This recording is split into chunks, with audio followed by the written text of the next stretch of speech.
대한당뇨병학회 빅데이터 기반 미래 당뇨병 케어 TF 팀장을 맡고 계시는 박철영 교수님을 모시겠습니다. 박철영 교수님은 현재 강북 삼성병원 내분비내과 교수이시고 또 성균 바이오 융합과학 기술원의 패컬티 멤버로 재직 중이십니다. 큰 박수로 맞이해 주시기 바랍니다. 네, 안녕하십니까, 박철영입니다. 제 15분 정도의 제한된 시간이어서 이제 조금 빠른 속도로 진행을 드리도록 하겠습니다. 지금 심내혈관 질환 포럼이고 이제 위험관리 체제의 성과 과제라는 어떤 주제를 이제 말씀드리고자 하는데, 결국 이런 전문가 단체 전문가들의 어떤 원활한 소통만이 사실 이걸 풀어갈 수 있는 가장 중요한 툴이라고 생각하고요. 이제 그런 관점에서 이런 모임이 아주 중요한 역할을 해줬으면 하는 그런 바람을 가지고 있습니다. 또 한 가지 말씀드리고 싶은 거는 이제 당뇨병과 관련돼서 이제 말씀을 드리고 싶은 거는 이제 심내혈관 질환이 이제 고위험군에 해당이 되지만 또 이제 심내혈관 질환 외에도 이제 당뇨병과 관련된 그 글루코스 디펜던트 혈당과 관련된 여러 가지 합병증들이 같이 존재를 하죠. 그러니까 우리 만성 콩팥병이나 아니면 이제 망막증, 신경병증 같은 것들이 많이 있고, 이런 질환들이 동반이 된 분들은 또 이제 여러 가지 심내혈관 질환의 위험도가 높기 때문에 이제 사실 여러 가지 총체적인 어떤 위험 인자로 작용을 할 수 있다는 내용이 될 수가 있습니다. 그리고 이제 이런 위험 인자 관리 체계의 성과라고 이제 한마디로 이제 말씀을 드리면, 어떻게 보면 정부에서 굉장히 많은 노력을 해왔고 해오고 있다고 저는 이제 생각을 하고 있고, 하지만 이제 성과는 좀 미흡하다 이렇게 생각을 합니다. 근데 그러기 위해서는 이런 이유는 당뇨병이라는 질환에 대한 조금 이제 이해가 조금 더 잘 됐으면 이런 훨씬 더 좋은 어떤 제도를 만드는 데 도움이 되지 않을까 하는 생각이 들어서 그런 관점에서 나머지 시간 동안에 말씀을 드리고자 합니다.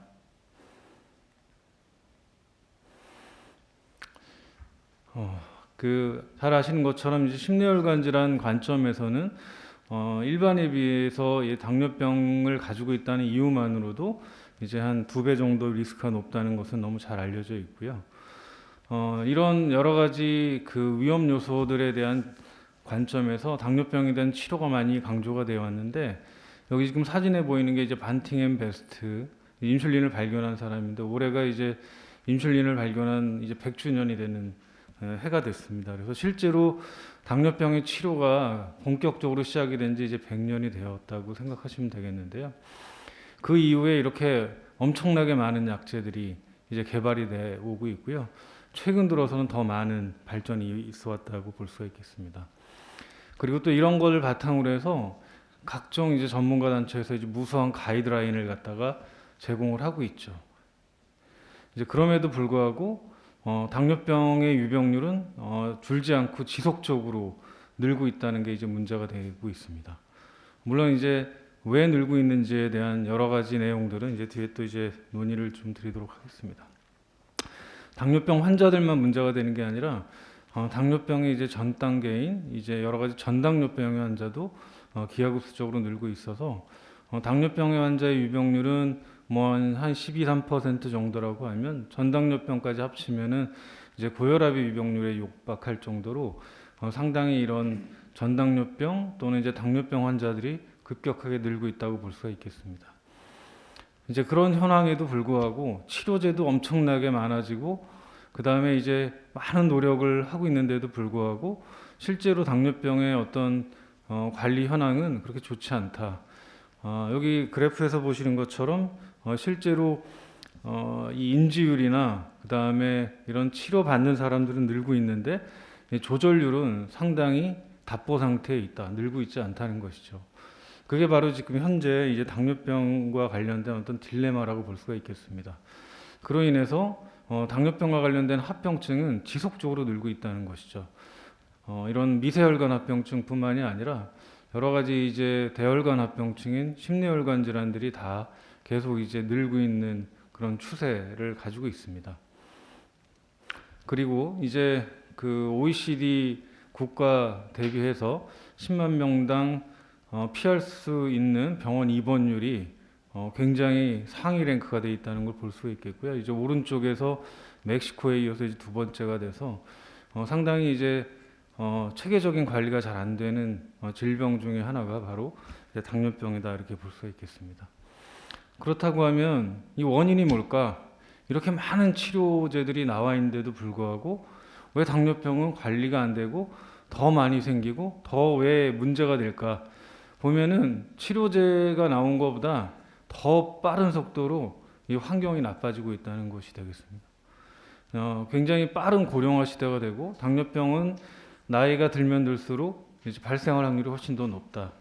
그리고 당뇨병이 발생한 시점부터 점점 이제 어린 나이에 발생할수록 합병증으로 시작될 확률이 더 높고 더 오랜 기간 동안 합병증에 시달려야 되니까 더 큰 문제가 된다는 거. 그리고 결혼 연령하고 출산 연령이 상당히 늦어졌죠.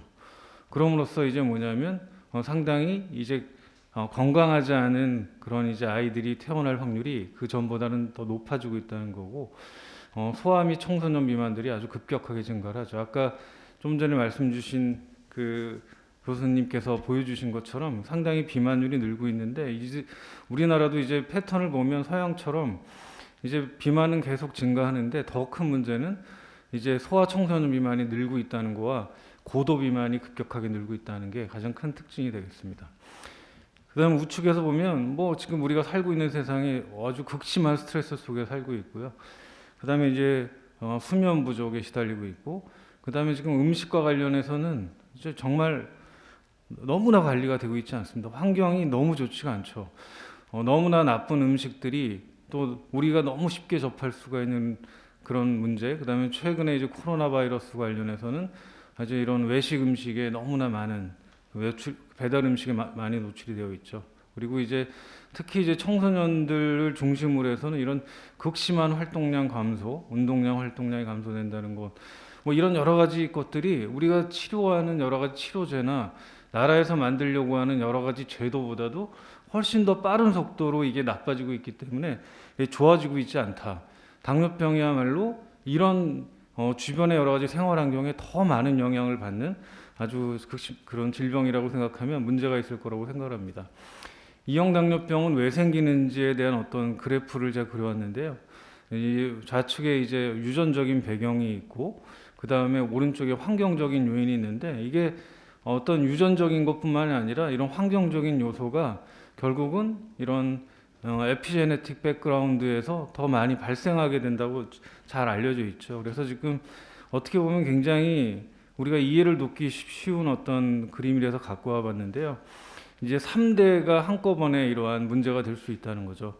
벌써 퍼스트 제너레이션에서 아빠하고 엄마가 벌써 이러한 메타볼릭 임프린팅이 되어 있고, 그럼 당연히 태아에 영향을 미치고 태아가 갖고 있는 여러 가지 점라인 뮤테이션 같은 것들이 또 생길 수가 있기 때문에 최소한 이제 이러한 현재의 상황은 1대가 아니라 3대 이상에 걸쳐서 계속적인 문제가 생길 수가 있다는 것이죠. 그래서 이 당뇨병에 대한 어떤 문제는 지금 굉장히 적극적으로 관리를 해도 상당히 많은 시간 후에 개선이 될 가능성이 높다고 볼 수 있겠습니다.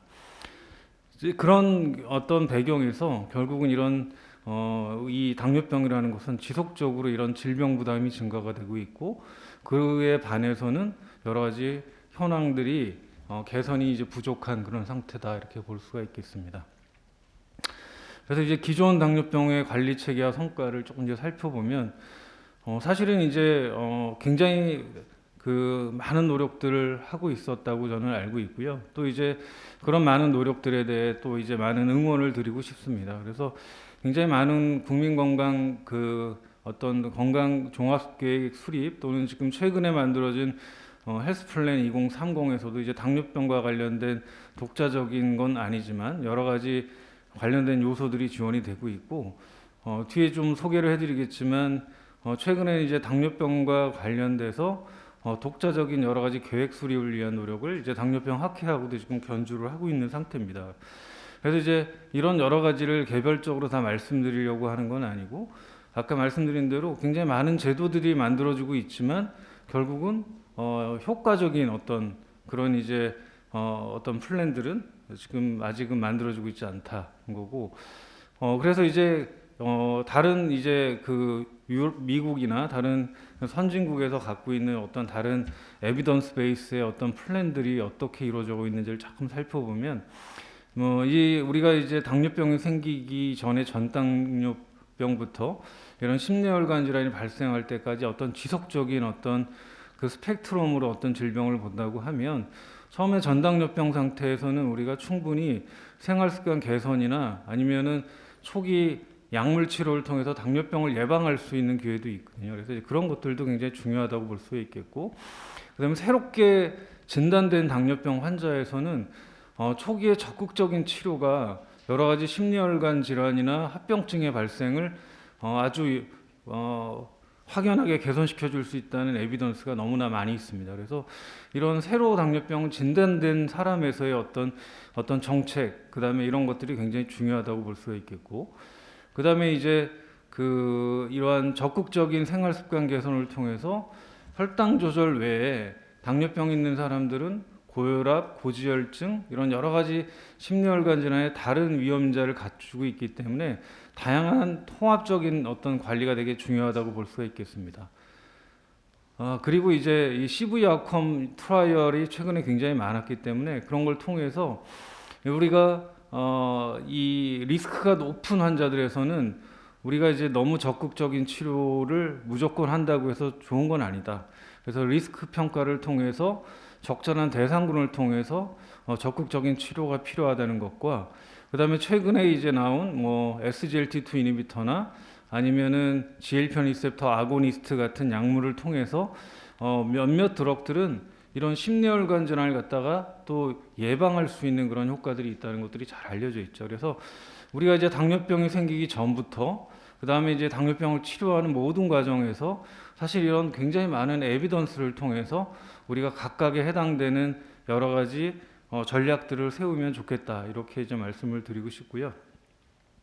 당뇨병 학회에서는 이 2020년 작년에 새로 이제 1차 의료 만성질환 시범 사업, 보건복지부 국민건강보험공단하고 같이 하고 있는 거에서 이제 1차 의료원에서 이런 1차 의료 만성질환 관리 사업이 잘 될 수 있도록 여러 가지 컨텐츠나 내용들을 갖다가 이제 지원을 해드리고 있고요.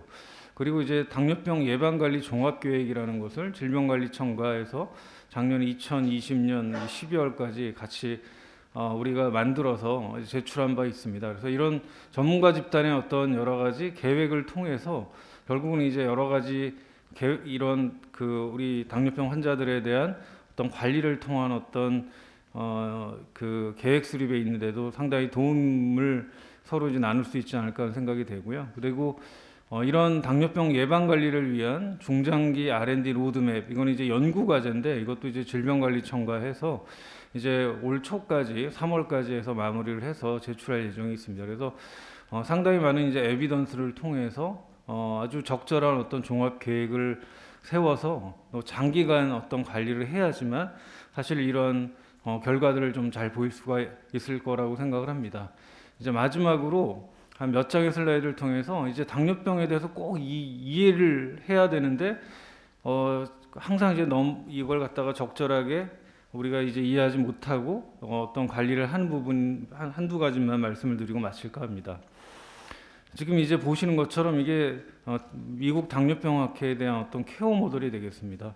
결국 당뇨병 환자의 관리를 위해서 아주 굉장히 복잡한 여러 가지 것들에 대한 어떤 분석, 그다음에 관리 모델, 그다음에 여러 가지 지침, 이런 것들이 다 다각적으로 이제 관리가 돼야 된다고 하는데, 이런 것들을 당뇨병을 진단받고 나서 환자들이 식사를 어떻게 해야 되고, 운동을 어떻게 해야 되고, 생활을 어떻게 해야 되고, 여러 가지 이런 것들이 아주 단편적인 어떤 내용들을 통해서는 우리가 인지하기가 굉장히 어렵다는 거죠.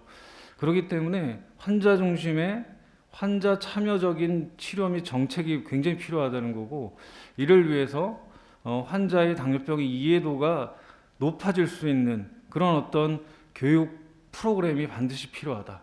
그로 인한 또 환자의 노력이 반드시 필요하다는 것을 이제 모든 이제 당뇨병 전문가들이 이제 강조를 하고 있다고 생각할 수가 있겠습니다. 미국의 굉장히 유명한 이 조슬린 다이비티스 센터의 엘리엇 조슬린이 한 얘기도 굉장히 당뇨병 환자의 치료의 가장 근본적인 것이 바로 교육이라는 걸 강조한 바 있습니다. 그렇기 때문에 교육 프로그램이 굉장히 중요하다. 근데 김영식 교수님이 보여주신 것처럼 교육 프로그램은 보험에서 지원이 되고 있지 않죠 지금. 이제 비보험 교육으로만 이제 가능하고 딱 한 번만 가능할 수 있도록 지금 정부 정책으로 되어 있습니다. 또 한 가지는 뭐냐면 혈당이 올라가면서 이 CVD 리스크는 증가하죠. 이런 것들은 잘 알고 있는데 정상 혈당 범위 내에서도 이런 위험 요소가 증가한다는 것이죠. 그래서 굉장히 전당뇨병 상태에서도 상당히 이런 심뇌혈관 질환의 위험 요소를 같이 컨트롤해야 된다는 내용. 그다음에 마지막 슬라이드가 되겠는데요. 2009년에 이제 반팅 레처에서 나왔던 굉장히 센세이션한 어떤 강좌가 되겠습니다. 보시면 이제 복잡한 그래프 같지만 오른쪽에 X축은 식후혈당이고요. 그 다음에 Y축은 뭐냐면 인슐린 분비능을 인슐린 저항성으로 나눈 그런 인덱스가 되겠습니다. 결국은 이제 뭘 뜻하냐면 췌장의 어떤 기능을 얘기를 하는 건데 전당뇨병 상태만 되더라도 최소한 50%에서 75%의 췌장 기능이 손실된 상태에서 시작이 된다. 당뇨병이 되면 거의 80% 이상의 췌장 기능이 손실된 상태라는 거죠. 그래서 이분이 강조한 내용 중에 하나는 처음에 당뇨병 진단됐을 때부터 아주 적극적인 관리가 굉장히 롱텀 서바이벌을 결정할 수 있다고 이제 강조를 하고 있습니다. 그렇기 때문에 우리가 당뇨병 환자를 처음에 진단받을 때, 그다음에 당뇨병 진단받기 바로 전 단계의 정당뇨병 환자에 상당히 많은 노력을 기울여야 된다는 것들을 이제 의미하다고 볼 수가 있겠습니다. 그래서 마지막 슬라이드가 되겠는데요. 당뇨병 환자 관리 수요 증가에 따라서 당뇨병의 전주기 관리를 필요로 할 거로 생각하고, 그다음에 아까 말씀드린 대로 당뇨병 교육이 굉장히 미흡하고, 그다음에 유형별 관리가 필요하고, 그다음에 아까 임산부에서 생길 수 있는 여러 가지 문제점 때문에 이런 이제 임신성 당뇨병에 대한 전략도 필요하고, 그다음에 당뇨병 단계에 따른 차별화된 전략이 또 필요하다. 그리고 다른 만성 질환과 달리 환자 참여적인 관리 체계가 상당히 필요하다. 그리고 예방 및 초기 환자의 중심적인 전략이 필요하다. 이렇게 말씀드리고 싶습니다. 예, 이상입니다. 예.